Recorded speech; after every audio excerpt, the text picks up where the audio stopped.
ವೀಕ್ಷಕರೇ, ಇನ್ನು ಈ ವಿಡಿಯೋದಲ್ಲಿ ವೃಷಭ ರಾಶಿಯವರ ತೊಂದರೆಗಳಿಗೆ ಪರಿಹಾರಗಳು, ಸಮಸ್ಯೆಗಳಿಗೆ ಸುಲಭವಾಗಿರತಕ್ಕಂತಹ ವಿಷಯವನ್ನ ಒಳಗೊಂಡಿರುತ್ತೆ. ಆದ್ರೆ ಈ ವಿಡಿಯೋನ ಸ್ಪೀಡ್ ಮಾಡಿ ನೋಡ್ಲಿಕ್ಕೆ ಹೋಗ್ಬೇಡಿ, ನ್ಯಾಚುರಲ್ ಆಗಿ ನೋಡಿ.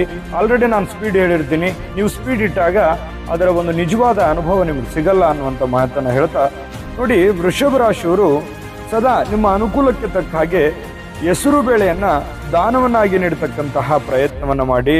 ಜೊತೆಗೆ ಶನಿವಾರದ ದಿವಸ ಸಾಸಿವೆ, ಅಗಸೆ ಅಥವಾ ಎಳ್ಳಿನ ಅಥವಾ ಎಳ್ಳೆಣ್ಣೆಯನ್ನ ದಾನವನ್ನಾಗಿ ನೀಡುವಂತಹ ಪ್ರಯತ್ನವನ್ನ ಮಾಡಿ ನಿಮ್ಮ ಶಕ್ತಿಯಾನುಸಾರವಾಗಿ. ಜೊತೆಗೆ ನಿಮಗೆ ಅನುಕೂಲ ಇದ್ರೆ, ಪರಮಾತ್ಮ ಏನಾದ್ರೂ ಅನುಗ್ರಹ ಮಾಡಿದ್ರೆ ಗೋದಾನವನ್ನ ಮಾಡತಕ್ಕಂಥದ್ದು.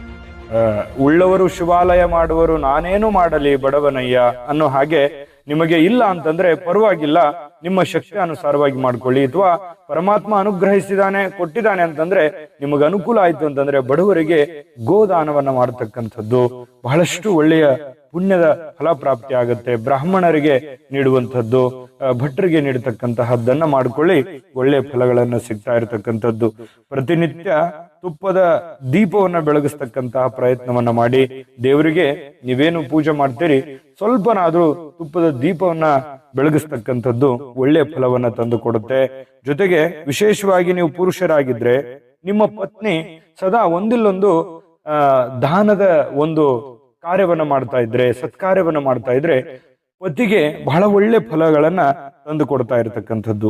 ಈ ಫಲ ಪುರುಷರಿಗೂ ಸ್ತ್ರೀಯರಿಗೂ ಇಬ್ರಿಗೂ ಸಮಾನವಾಗಿ ಅನ್ವಯ ಆಗುತ್ತೆ. ಆದ್ರೆ ಈ ಪಾಯಿಂಟ್ ಮಾತ್ರ ಸ್ಪೆಷಲ್ ಆಗಿ ಪತ್ನಿಯವರು ಮಾಡುವಂತಹ ದಾನವನ್ನ ಪುರುಷರಿಗೆ ಅಂದ್ರೆ ತನ್ನ ಪತಿಗೆ ಬಹಳ ಒಳ್ಳೆ ಫಲ ತಂದು ಕೊಡುತ್ತೆ. ಇನ್ನು ಶುಕ್ರವಾರದ ದಿವಸ ಉಪವಾಸ ವ್ರತವನ್ನ ಮಾಡತಕ್ಕಂತಹ ಪ್ರಯತ್ನವನ್ನು ಮಾಡಿಕೊಳ್ಳಿ. ಅದರಿಂದ ಬಹಳ ಒಳ್ಳೆ ಫಲಗಳು ನಿಮಗೆ ನಿಮ್ಮ ಜೀವನದಲ್ಲಿ ಬಹಳಷ್ಟು ಬದಲಾವಣೆಗಳು ಕಂಡು ಬರುತ್ತೆ.